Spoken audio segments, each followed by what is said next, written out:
नेपाल की सरकार ने 26 ऐसे प्लेटफॉर्म, चाहे यूट्यूब हो, फेसबुक हो, इंस्टाग्राम हो, एक्स हो, ऐसो पर बैन लगा दिया। और जैसे बैन लगता है उसके बाद फिर युवा सड़कों पर उतर आते हैं और ये विरोध प्रदर्शन करना शुरू कर देते हैं।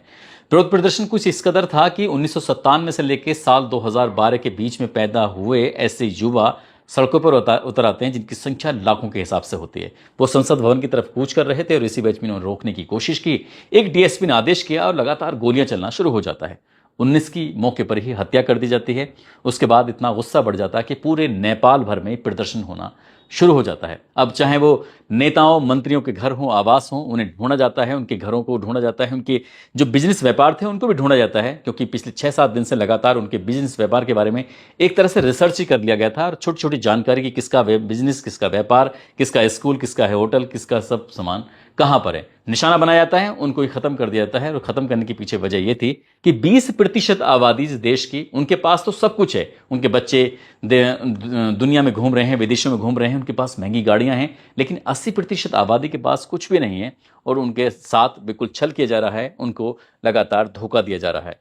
हिंसा बढ़ने लगती है और हिंसा बढ़ते बढ़ते लगभग 34 लोगों की मौत हो जाती है और 1300 के आसपास लगभग घायल हो जाते हैं और 1500 कैदी ऐसे होते हैं जो जेल तोड़कर इधर उधर भाग जाते हैं। हालांकि सेना ने अपने मामले इसमें कुछ हिम्मत दिखाने की कोशिश की, कर्फ्यू लगाए, लोगों को रोकने की कोशिश की और जो जनरेशन थी, जो युवा थे, वो सड़कों पर उतर रहे थे, उनको समझाने की कोशिश की। इसके बाद फिर वो सही ट्रैक पर चलने लगते हैं। कौन होगा नेपाल का प्रधानमंत्री, अभी इस पर विचार विमर्श चल रहा है और इसको लेकर सोशल मीडिया के अलग अलग प्लेटफॉर्म हो या फिर प्रिंट मीडिया हो, इलेक्ट्रॉनिक मीडिया हो, पूरी दुनिया भर में इसी बात को लेकर चर्चा चल रही है। दरअसल आज की इस कहानी के माध्यम से हम नेपाल के इतिहास को झांकने की कोशिश करते हैं। करीब 24 साल पुरानी ये बात है। वहां पर जब राजतंत्र हुआ करता था, राजा के परिवार के 9 लोगों की एक ही रात में हत्या कर दी जाती है। इस हत्या के पीछे का क्या कारण था, जैसे आज चर्चा चल रही है, वैसे राजा के परिवार के 9 लोगों की हत्या की भी पूरी दुनिया भर में चर्चा हुई थी। आज की इस कहानी के माध्यम से यही जानने की कोशिश करते हैं कि क्यों हुई थी राजा के परिवार के 9 लोगों की हत्या। आदाब, नमस्कार, सत श्री अकाल। मैं उस्मान सैफी। आज की जो सच्ची घटना मैं आपको सुनाने जा रहा हूं, ये सच्ची घटना है पड़ोसी मुल्क नेपाल की। बात कर रहा हूं 1 जून 2001 की। नेपाल के महाराजा हुआ करते थे उन दोनों वीरेंद्र। दरअसल उनके बड़े बेटे, जिनका नाम दीपेंद्र था, उन्हें युवराज दीपेंद्र के नाम से जाना जाता था, पहचाना जाता था। दरअसल इस परिवार में, जो राजा के परिवार में, एक प्रथा थी कि हर महीने के तीसरे शुक्रवार को शाम के समय एक पार्टी आयोजित की जाएगी और उस पार्टी में सिर्फ परिवार के लोग ही शामिल हो सकते हैं। और इस बार की जो मेजबानी थी वो ली थी महाराजा के बड़े बेटे युवराज दीपेंद्र ने। उन्होंने पूरी तैयारी कर ली थी और नारायण हेती महल में ये पार्टी होने वाली थी। और इस पार्टी में सबसे पहले जो शामिल होते हैं वो महाराजा के बहनोई महेश्वर कुमार सिंह। 6:45 के शाम का वक्त था। 1 जून 2001 की ये बात थी। तैयारी चल रही थी। इसी बीच में जो महाराजा के बड़े बेटे थे, इसी नारायण हेती महल के अंदर ही एक रूम था जिसमें एक खेल खेला जाता था जिसका नाम बिलियर्ड्स जिसका नाम होता है। वहां पर महाराजा के बड़े बेटे, जिनका छोटे बेटे, नाम उनका राजकुमार निराजन होता है, साथ ही दामाद होते हैं जिनका नाम कैप्टन राजीव शाही होता है। वो जोर आजमाइश कर रहे थे, वो दाव लगा रहे थे, खेल रहे थे। इसी बीच में और जो महारानी थी ऐश्वर्या, वो लाल साड़ी में बड़ी खूबसूरत वो सज धज के एकदम पहुंच जाती हैं। साथ ही जो उनकी ननद होती हैं, यानी कि महाराजा की बहन शोभा, शांति, शारदा, ये भी पहुंच जाती हैं तैयार होकर। अब युवराज के जो जो दीपेंद्र है, युवराज, उनके चचेरे भाई, जिनका नाम पारस होता है, वो भी पहुंच जाते हैं अपनी माँ के साथ। माँ यानी कि राजकुमारी कोमल, उनकी बहन प्रेरणा भी आती है और पारस की पत्नी हिमानी भी वहां पर पहुंच जाती है। धीरे धीरे करके मेहमान बढ़ रहे थे, लेकिन महाराजा अभी तक नहीं आए थे। महाराजा वीरेंद्र के ना आने का कारण कुछ इस तरह से था क्योंकि महाराजा वीरेंद्र एक पत्रिका के संपादक को अपना इंटरव्यू दे रहे थे और उनके जो संपादक का नाम था माधव रिमाल, जो इंटरव्यू कर रहे थे। इसी बीच में लगातार वक्त आगे बढ़ रहा था और घर परिवार के लोग इंतजार कर रहे थे कि महाराजा कहाँ हैं। इसी बीच में जो आपस में बातचीत करते हैं, कोई कोल्ड ड्रिंक पी रहा है तो कोई शराब पी रहा है, कोई जिस तरह से जो परिवार के लोग थे एंजॉय कर रहे थे। लेकिन परिवार के, इस राजशाही परिवार के अलावा बाकी किसी की भी कोई एंट्री नहीं थी, ना कोई सेनापति, ना कोई कुछ भी नहीं आ सकता था। सिर्फ परिवार के लोग इकट्ठा हो सकते थे। आखिरकार महाराजा के भी आने की सूचना मिल जाती है और एडीसी सुंदर प्रताप राणा उन्हें मुख्य द्वार तक छोड़ देते हैं और मुख्य द्वार तक छोड़ने के बाद वहां जहां पार्टी चल रही थी वहां वो भी पहुंच जाते हैं। बड़े बेटे दीपेंद्र ने अच्छी खासी ज़्यादा शराब पी ली थी। वो नशे में कुछ इस तरह से धुत हो रहे थे कि वो अपने आप को संभाल नहीं पा रहे थे। कभी इधर गिर रहे थे, कभी इधर गिर रहे थे। ऐसे भी गिरते गिरते नशे में धुत आखिरकार वो ज़मीन पर गिर ही जाते हैं। और जैसे ही गिरते हैं, उनके जो चचेरे भाई वहाँ पर आए हुए थे, उनका नाम पारस होता है, साथ ही छोटा भाई राजकुमार निराजन और उनके जो कैप्टन राजीव शाही, इन्होंने तीनों ने हिम्मत की। हिम्मत करने के बाद बड़े युवराज को उठाया। उठाने के बाद शयन कक्ष जो था, जो बिल्कुल पास में था, उस शयन कक्ष में ले जाकर उनको वहां पहुंचा देते हैं। इसी बीच में जो महाराजा की माँ भी अब मर्सिडीज कार से पूरे लाव लश्कर के साथ वहां पर पहुंच जाते हैं। और पहुंचने के बाद असल में जो बिलियर्ड्स के बराबर में जो रूम था, उस रूम के बराबर में जाकर वह सोफे था, उस सोफे पर आराम से बैठ जाती हैं। अब ये जो युवराज थे वो नशे में धुत थे, उनको उठाकर वहाँ पड़ोस वाले कमरे में जो शयन कक्ष था वहाँ पर जाते हैं, आराम से लिटा देते हैं। लिटाने के बाद अब यहाँ से बाकी सब चले आते हैं, पारस, राजकुमार निराजन और कैप्टन राजीव शाही। आइए आखिर पार्टी में आकर एंजॉय करने लगते हैं। लेकिन इसी बीच में लगभग रात के 8:30 बजे के आसपास का वक्त हो रहा था। युवराज की आंख खुल जाती हैं। युवराज दीपेंद्र उठते हैं। उठने के बाद वो सीधा बाथरूम जाते हैं, वहां जाकर उल्टियां करते हैं। अब उन्हें थोड़ा सा रिलीफ सा महसूस हो रहा था, कुछ ठीक सा महसूस कर रहे थे। जो उन्होंने लिबास पहने हुए थे राजा वाले, उन लिबास को उतार देते हैं और सैनिक वाले कपड़े पहन लेते हैं। सैनिक वाली पोशाक में आ जाते हैं। सैनिक की वर्दी थी, काले मोजे, एक जैकेट थी, सैनिक बूट थे, काला चश्मा, हाथों में दस्ताने, इस तरह से पहनते हैं। और पहनने के बाद उस शयन कक्ष से बाहर जब निकल रहे थे, तो निकलने के दौरान उन्होंने 9mm की एक पिस्टल थी जो अपने यहाँ लगाई। साथ ही MP-5 के सब मशीन गन थी, उसे एक हाथ में लेते हैं, दूसरे हाथ में M16 राइफल होती है, उसको लेते हैं। उसके बाद वहाँ से फिर निकल आते हैं। वहां पहुंच जाते हैं जहां पर परिवार की बाकी महिलाएं थीं, परिवार के बाकी पुरुष थे। राजशाही परिवार की पार्टी चल रही थी। कुछ लोग खाना खा रहे हैं, तो कुछ शराब पी रहे हैं, कोई कोल्ड ड्रिंक पी रहा है। जो जिसका मन कर रहा था वो इस तरह से एंजॉय कर रहा था। हर बार इस तरह की मीटिंग होती थी, पार्टी होती थी, घर परिवार के लोग ही शामिल होते थे। आखिरकार यहाँ से जब युवराज वो पहुंच जाते हैं अपने उसी कमरे में जहां पर पार्टी चल रही थी, वहां जाने के बाद देखते क्या है कि जो महाराजा हैं, दरअसल महाराजा कोल्ड ड्रिंक पी रहे हैं और आराम से वो अपने बातचीत कर रहे हैं।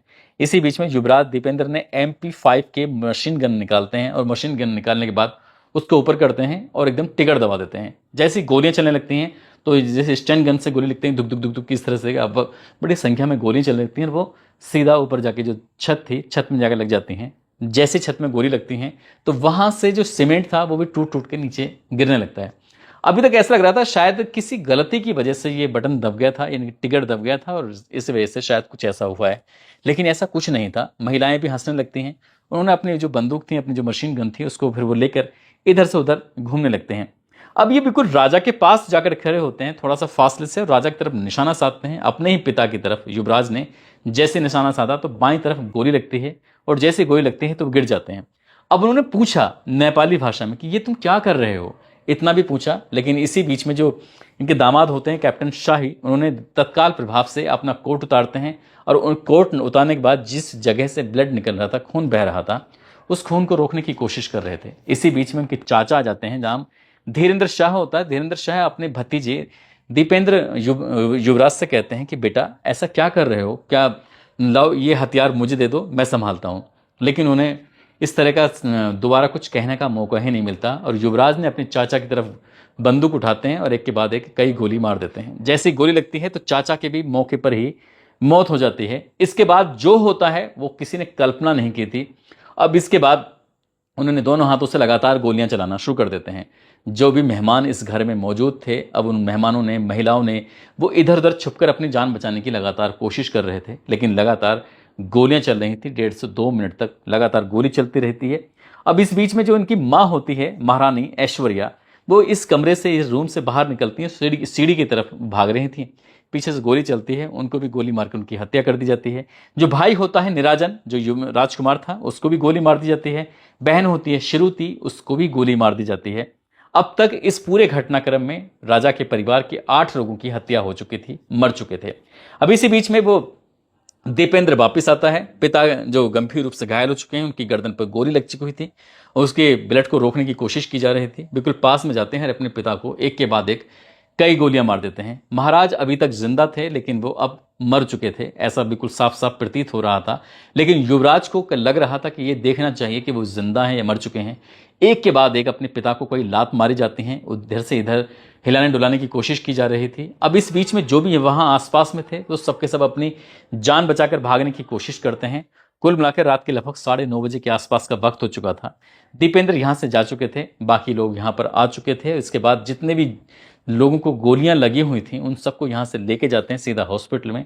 हॉस्पिटल लेके जाते हैं, डॉक्टर लोग 9 लोगों को मृत घोषित कर देते हैं। यानी कि राजा के यहां पर इतना बड़ी त्रासदी हो जाती है, इतनी बड़ी बात हो जाती है।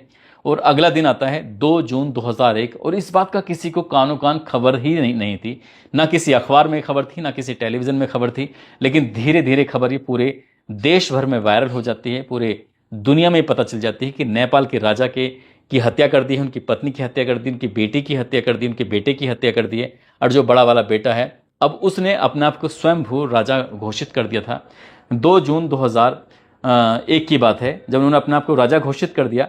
लेकिन ये एक अजीब सी बात थी कि उनके सर में भी गोली लग जाती है। वो गोली कैसे लगती है, किसने मारी थी, खुद से मारी थी, क्या था क्या नहीं, इसके बारे में कुछ ज्यादा जानकारी तो पता नहीं चल पाती। लेकिन वो जब अपने आप को राजा घोषित कर देते हैं वो ज्यादा देर तक राजा रह नहीं पाते, ज्यादा घंटों तक नहीं रह पाते।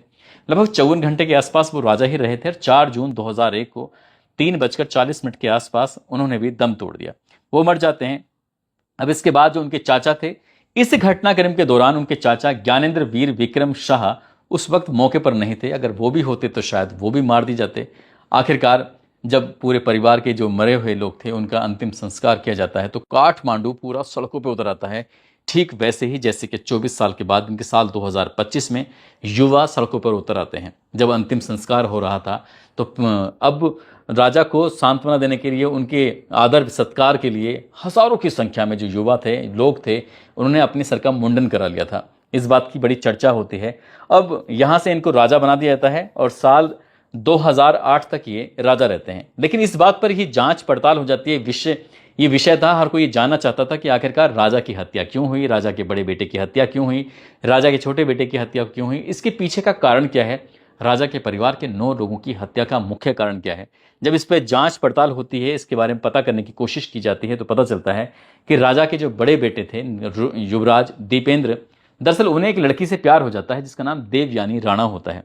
उनसे प्यार हो जाता है। वो अपनी माता से, अपने पिताश्री से कह रहे थे कि मैं देवयानी राणा से शादी करना चाहता हूं। लेकिन परिवार में खासकर माँ और दादी इस रिश्ते को लेकर नाखुश थी। उन्होंने साफ साफ इनकार कर दिया था कि ये शादी नहीं हो सकती। और इसके पीछे की जो मेन मुख्य वजह थी, उनका ये कहना था कि अगर तुमने शादी करके घर में इस लड़की को लेकर आए तो जो शाही पदवी है, यानी कि राजा के बाद तुम ही राजा बनोगे इस देश के, तो देख लेना इस शाही पदवी को तुमसे छीन लिया जाएगा, तुम्हारा भाई या फिर कोई और यहाँ का राजा बनेगा। जब इस तरह की बात थी तो उन्हें गुस्सा था, अपने परिवार के प्रति बहुत ज़्यादा क्रोध था और इसीलिए उन्होंने अपने परिवार के 9 लोगों की वो हत्या कर देते हैं। ये घटनाक्रम उस दौर में पूरे दुनिया भर में चर्चित रहा था। इसके बारे में जांच पड़ताल भी हुई थी, बहुत सारी बातें हुई थी, तरह तरह के लोगों ने अलग अलग तरह की बातें भी की थी। लेकिन मेन बात, मुख्य बात यही निकल के आती है कि युवराज दीपेंद्र का एक लड़की से प्यार था, इश्क था, और इसी का परिवार वाले तैयार नहीं था और उन्होंने इस तरह से हत्या कर दी थी। करीब करीब इस घटना के 24 साल के बाद साल 2025 में नेपाल सरकार, जब राजतंत्र बिल्कुल पूरी तरह से खत्म हो चुका था, साल 2008 के बाद में फिर लोकतंत्र हो जाता है। जनता ही अपने प्रतिनिधि को चुनती है और उसके बाद फिर वहां पर सरकार चलती है। वहां के जो प्रधानमंत्री होते हैं केपी शर्मा ओली, वो एक आदेश ऐसा जारी कर देते हैं कि सोशल मीडिया के लगभग 26 ऐसे प्लेटफॉर्म जिन पर बैन लगा दिया जाता है, रोक लगा दी जाती है। उसके बाद फिर युवा सड़कों पर उतर आते हैं और धरना प्रदर्शन, आगजनी, जहां देखो वहां पर ये पूरे देश भर की हालत इतनी खराब हो जाती है कि 34 लोग मारे जाते हैं और 1300 के आसपास घायल हो जाते हैं। संसद भवन, सुप्रीम कोर्ट, राष्ट्रपति भवन, सरकारी गैर सरकारी कार्यालय, उनमें आग लगा दी जाती है। अब इसके बाद फिर सेना स्थिति को संभालती है, कर्फ्यू लग जाता है। लेकिन अब है प्रधानमंत्री इस देश का कौन बनेगा। 4 लोगों के नाम सामने आते हैं, जिसमें एक है सुशीला कार्की, साथ ही कुलमान घिसिंग, बालेंद्र शाह, हरकन समपांग, इनका नाम सामने आता है। इनमें से कौन पीएम बनेगा, कौन नहीं बनेगा, लेकिन इस बात को लेकर यह भी पता चल रहा है कि जैन जी, यानी कि जो 1997 में से लेकर साल 2012 के बीच में जो पैदा हुए युवा थे, उनमें भी 2 फाड़ हो चुका है। अब वो कोई कह रहा है कि सुशील कार्की बनेंगी, सुशीला कार्की, और कोई कहते हैं कि बालेंद्र शाह बनेंगे। ये कौन बनेगा कौन नहीं बनेगा, लेकिन नेपाल की जो स्थिति है वो वाकई अपने आप में बड़ी चिंतनीय है, सोचने वाली है। और लोगों में बड़ा अजीब सी हलचल सी है, वहाँ के खासकर युवाओं में, पूरे देश में, कि आखिर आगे भविष्य में क्या होगा। जो भी होगा सो होगा, लेकिन जिस तरह से नेपाल में हुआ है, उस नेपाल को सुधरने में, ठीक होने में, इसकी स्थिति को सही पटरी पर आने में कम से कम कई दशक लग जाएंगे, 1.5 दशक 2 दशक भी लग सकते हैं। लेकिन जो भी होता है वाकई गलत होता है।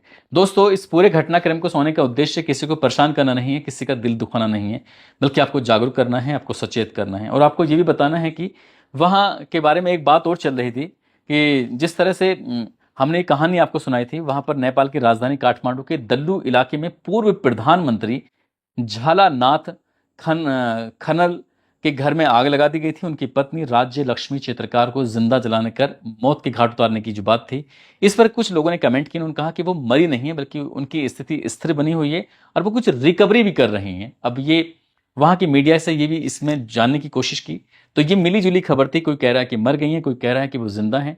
तो अभी इसके बारे में कुछ ठोस जानकारी नहीं मिल पा रही है, कितना है सही है क्या गलत है। लेकिन जाते जाते गया बिहार के रहने वाले हैं जसीम अख्तर, और नेपाल से हैं सुमित की पत्नी है ऐश्वर्या, जिनका नाम है। आज इनका भी जन्मदिन है। इनको जन्मदिन की ढेरों सारी शुभकामनाएं, बहुत बहुत मुबारकबाद। कुछ लोगों ने नाम लेने की अपील की है, जिसमें एएसआई हैं कुलदीप सिंह, जो कि चीमा पंजाब के रहने वाले हैं, सचिन वर्मा अलीगढ़ से हैं, मोहम्मद जमाल हैं, शिवचरण सक्सेना मैनपुरी से हैं, राम सुचित लखनऊ से हैं, इरफान अंसारी, जितेंद्र कुमार गौड़ बस्ती से हैं, सुरेश चंद्र गौतम शिकोहाबाद से, साबिर मलिक खेखड़ा बागपत से, संजय मोनिका शुक्ला गुरुग्राम से, योगेश तोमर बुलंदशहर से, एमडी शाहनवाज अंसारी, अनिल कुमार यादव सिद्धार्थनगर से, सुनील कांबले, इन लोगों ने नाम लेने की अपील की थी। आप सब लोग अपना ख्याल रखें, सुरक्षित रहें। जय हिंद, जय भारत।